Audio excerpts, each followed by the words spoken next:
Okay, can you say your name, your home school, and your major? My name's Justin Crum, and my home school is Southern Oregon University in Ashland, Oregon, and my major is video production. And then for the rest of the questions, just speak up a little bit. I'm just using the mic off this. I'm not sure how well it's going to pick up. Okay. Um, why did you decide to study in Ireland, of all places? That's a good question. I realized when I was 23 that my great grandmother Maxwell explained I had very rich Irish heritage within my own family tree. It was explained that long ago there was a man from Ireland that had discovered freedom of choice, speech, and religion, and had set sail over the Atlantic for a new life. And that's probably when they were sent into exile from the potato famine, but either way, my great grandmother Maxwell came from that lineage because a man from Ireland mated with a beautiful native of Northern America, and subsequently my family tree was derived from those roots.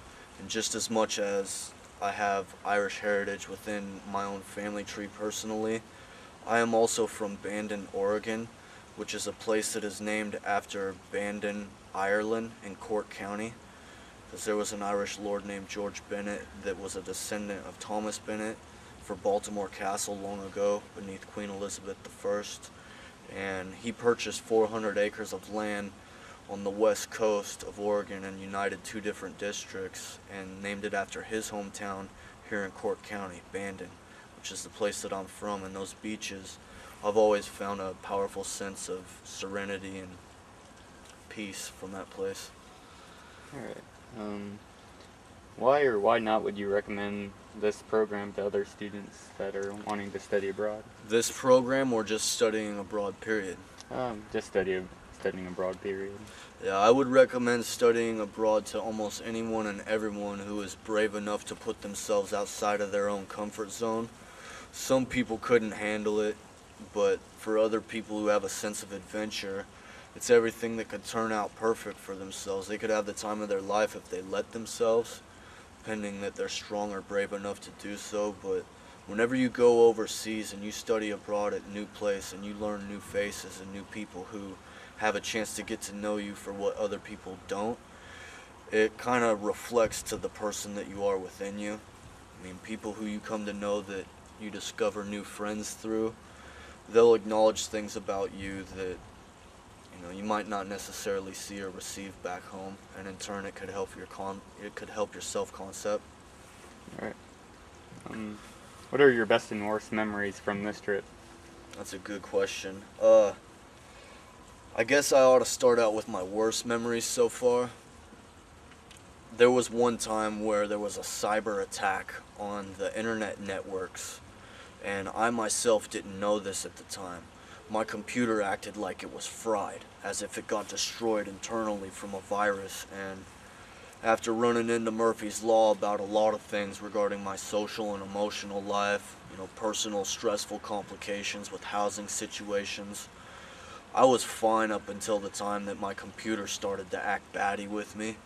When I had believed my computer to be destroyed, which is everything that I have my life inside right now, it's everything that I lived through while I'm here in Ireland.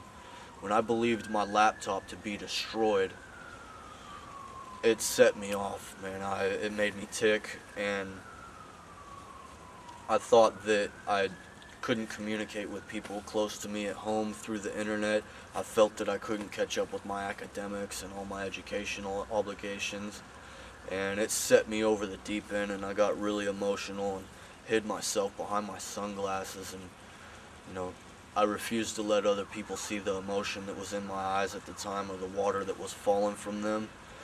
But I realized later on when I got home to my host housing situation that my host brother, John, told me that he's seen the European news through the television screen, and there was a European cyber attack on the internet networks here.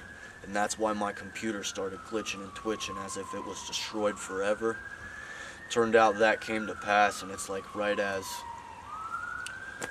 I kind of went over the deep end about those things, that was probably the worst day here in Ireland for me personally.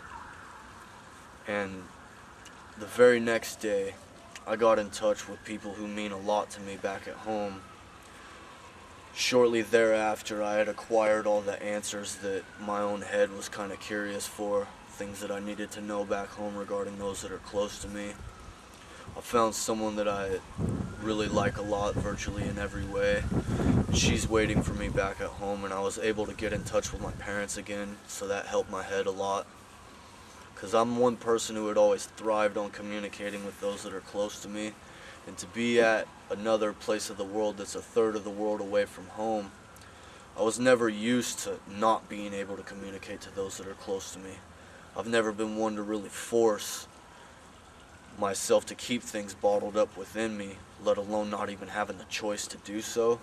And when that had to become the reality for me for a while, that's when things became a little more difficult than I could handle for a certain amount of time. But all things came to pass, and the very next day things became fine, or even beyond as good as things once were. So.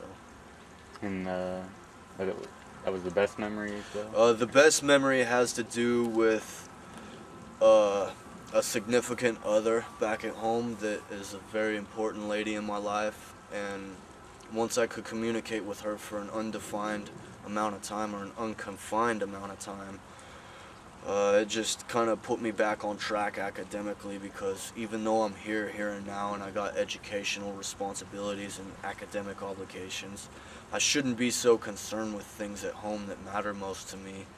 But because I have a hell of a huge heart, I can't really help it.